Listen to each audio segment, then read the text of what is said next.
कबीर, जो अपने दोहों के माध्यम से विश्वविख्यात हुए, बच्चों से लेकर बुजुर्गों तक सबकी जुबान पर कबीर साहिब के दोहे हैं। एक ऐसी शख्सियत जिसको सभी जानना चाहते हैं। आखिर कौन है कबीर?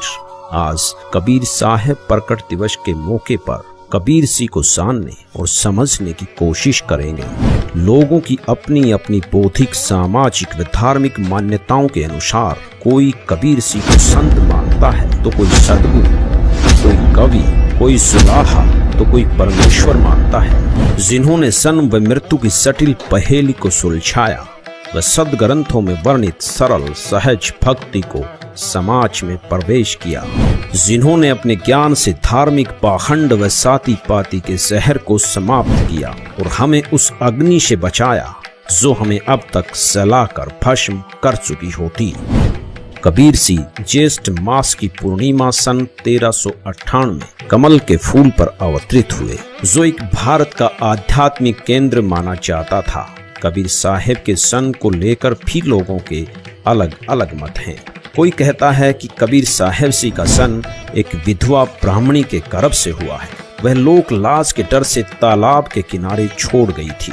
कुछ लोगों का मानना है कि कबीर साहिब सी पालक रूप धारण करके तालाब में उपस्थित कमल के फूल पर प्रकट हुए थे। लेकिन जो पहला मत है कि कबीर साहिब सी का सन विधवा ब्राह्मणी से हुआ था, हमारी टीम ने इस धारणा पर विश्लेषण किया तथा इतिहास की छानबीन की गई तो बात गलत सिद्ध हुई, क्योंकि इस विषय में कोई भी प्रमाण नहीं मिला, न कहीं विधवा ब्राह्मणी का जिक्र है, जिसका प्रमाण हम आगे इस वीडियो में दिखाएंगे। दूसरी धारणा है कि कबीर सी पालक के रूप में खिले हुए कमल के फूल पर प्रकट हुए थे, जिसके हमें चौंकाने वाले प्रमाण मिले। कबीर साहिब सी के जन्म की इस गुत्थी को सुलझाने के लिए हमारी टीम काशी की तरफ प्रस्थान करती है।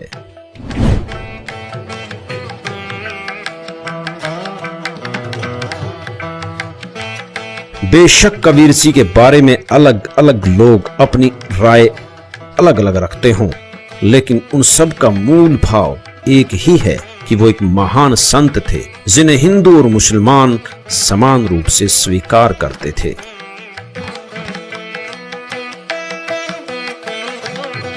सर, कुछ लोगों का मानना है कि कबीर साहिब जी का जन्म विधवा ब्राह्मणी से हुआ है।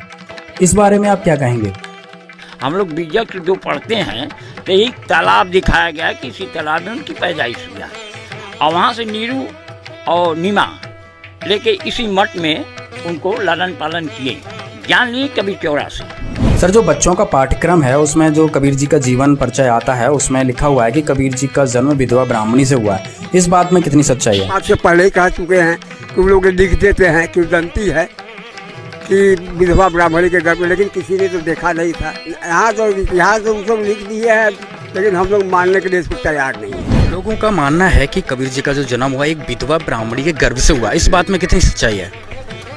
अब ये तो नहीं, फूलों में हम बताते रहे, फूलों में पैदा हुए, फूलों में समाप्त हो गए। काशी में आने के बाद एक बात तो स्पष्ट हो चुकी है कि कबीर साहिब सी का सन किसी विधवा ब्राह्मणी से नहीं हुआ। यह एक मिथ्या धारणा है। यही वो सरोवर है जहाँ कबीर सी किताबों में लिखा गया है जो है कि दंती है, तो मैंने देखा कि इसका जन्म विधवा ब्राह्मणी के गर्भ से हुआ था। लेकिन किसको माना जाए है? लेकिन हम तो यही मानते कबीर साहब का जन्म जो कि कमल के फूल पर हुआ था। सच्चाई है सर, खाली फूलों पर ही। अगर फूलों पर समाप्त हुए ना, फूलों से समाप्त हुए, जहाँ दो ठो फूल मिले।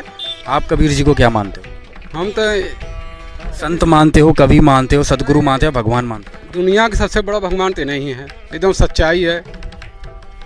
आज जो स्थिति लहरतारा की बनी हुई है, जो कि ओरिजिनल प्लेस कहा जाता है कि यहाँ पे कबीर जी को, तो इस बारे में क्या कहेंगे? पहले कितना बड़ा तालाब था, आप तो यहाँ पे शुरू से रह रहे हैं, तो यहाँ की क्या स्थिति थी वो बताइए एक बार। अब ये 7 किलोमीटर लंबा है तालाब है। अब सिकुड़ते उड़ते कब्जा होते होते अब एक आधा किलोमीटर बच गया है, 1 किलोमीटर। ये जो लहरतारा ये क्या है सर?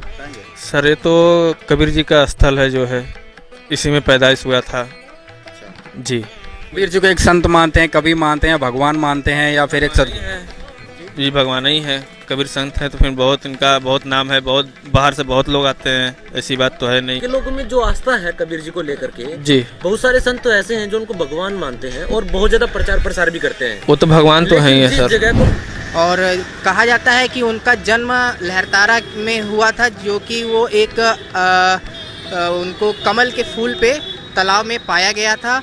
और उसके बाद जब उनकी मृत्यु हुई तो उसमें हिंदू और मुस्लिम जो दो समुदाय थे उनको आपस में वो झगड़े थे कि हमें इनकी बॉडी हमें चाहिए। लेकिन वो अचानक उस जो जब उनकी डेड बॉडी वहाँ थी तो वो अचानक गायब हो जाती है और उसमें सिर्फ एक फूल रहता है, जिससे वो दोनों प्रांत को समझ में आता है कि नहीं, हम एक ही है, ये हमारे भी हैं, ये हिंदू के भी हैं, ये मुस्लिम के भी हैं, सिख के भी हैं, ईसाई के भी हैं। मतलब उनका ये विचारधारा था कि सारे धर्म एक